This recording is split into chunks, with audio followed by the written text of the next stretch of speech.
জুলাই গণঅভ্যুত্থানে গণহত্যাকারী আওয়ামী লীগকে নিষিদ্ধের দাবিতে 23 মার্চ 2025 রবিবার সকাল 11টার সময় মাগুরা হোসেন শহীদ সোহরাওয়ার্দী কলেজের সামনে বিক্ষোভ মিছিলের আয়োজন করেন মাগুরা জেলার সর্বস্তরের জনগণ।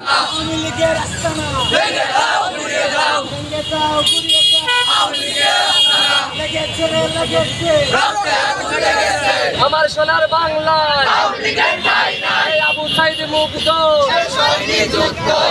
রাব্বি Sayed Mugdho action to action. Mohammad Rakibul Islam Rakib, আমি মাগুরা জেলা ছাত্র প্রতিনিধি। আবার ওই আওয়ামী লীগ সরকার তারা এই দেশে ঢোকার জন্য বিভিন্ন ষড়যন্ত্র করতেছে।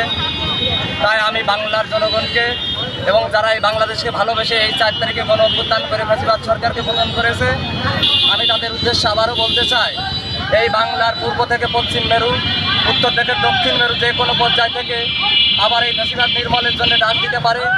এই জন্য আপনারা যার যার জায়গা থেকে আপনারা আবার সজাগ হয়ে এই ফ্যাসিবাদ সরকারকে ধ্বংস করুন। কোনো ফ্যাসিবাদ সরকারের কোনো ঠাঁই নাই, এই বাংলায় কোনো আওয়ামী লীগের ঠাঁই নাই।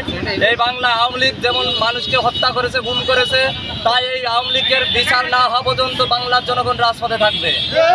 এবং আমাদের রাব্বি সাইদ যেমন 2000 ছাত্র ভাইয়েরা 2000 জনসংখ্যা তারা মৃত্যুবরণ করেছে, 50,000 লোক তাদের জীবন তারা বিসর্জন দিয়েছে। তাদের এই রক্তের প্রতিশোধ না হওয়া পর্যন্ত এবং বিচার না হওয়া পর্যন্ত এই আওয়ামী লীগের এই বাংলায় ঠাঁই হবে না। আমরা চাই এই আওয়ামী লীগকে অতি দ্রুত নিষিদ্ধ করা হোক এবং তাদেরকে বিচারের আওতায় আনা হোক। মাননীয় উপদেষ্টা মণ্ডলীরা আমাদের রক্তের উপর বসে আছে। আমি তাদেরকে বলতে চাই, আপনারা সংস্কার করতে এসেছেন, আপনাদের প্রথম সংস্কার এবং প্রধান সংস্কার করা উচিত ছিল রাজনৈতিক দল সংস্কার। আপনারা আওয়ামী লীগকে নিষিদ্ধ এখনো করতে পারেননি। যদি আওয়ামী লীগকে নিষিদ্ধ না করতে পারেন তাহলে আপনারা চেয়ার ছেড়ে দেন, আমরা সরকার বেছে নেব। আমাদের ওই দালালি এবং ইয়ে করা পাল করার দরকার নাই। আমাদের কথা, আমরা চাই একটি সুন্দর এবং বাংলাদেশকে একটি নিরপেক্ষ সরকার প্রতিষ্ঠিত করতে। সুতরাং আপনাদেরকে আমরা অনুরোধ করে বলবো, আওয়ামী লীগকে অল্প সময়ের মধ্যে নিষিদ্ধ করুন, না হয় আমরা আবার রাজপথ বেছে নেব। মাওলানা ইমদাদুল্লাহ নাহমাদুহু ওয়া নুসাল্লি আলা রাসূলিহিল কারীম, আম্মা বা'দ। আমি বক্তব্যের শুরুতে আমি বলছি, আমি হেফাজতে ইসলাম বাংলাদেশ মাগুরা জেলা শাখার পক্ষ থেকে এসেছি। আমি এই বিশেষ করে অন্তর্বর্তী সরকারকে বলতে চাই যে আপনি যে সমস্ত ভালো কাজগুলো করেছেন এর জন্য অবশ্যই আপনাকে সাধুবাদ জানাই, কিন্তু আপনার চরম একটা ব্যর্থতা আমরা দেখতে পাচ্ছি, সেটা হলো আপনার আইন বিষয়ক ব্যর্থতা।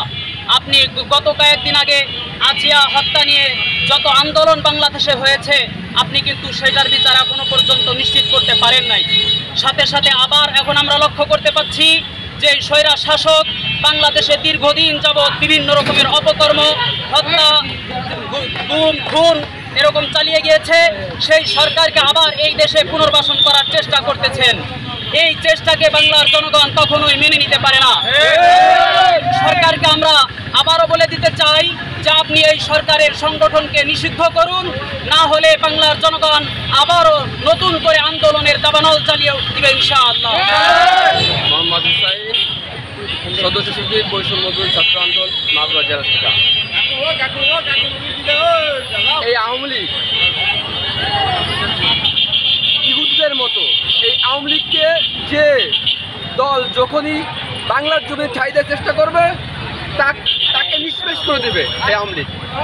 আমরা 2000 শহীদদের রক্তের বিনিময়ে, 7,000 আহত যোদ্ধার বিনিময়ে আমরা এই দেশকে স্বাধীন করেছি 5 আগস্ট। তাদের রক্তের সাথে এই বাংলার মানুষ কখনোই বেইমানি করতে পারবে না। তাদের রক্তের কসম দিয়ে বলতেছি, আমাদের জীবন থাকতে এই বাংলার জমিনে আওয়ামী লীগকে পুনরায় পুনর্বাসিত করতে দিব না, দিব না, দিব না।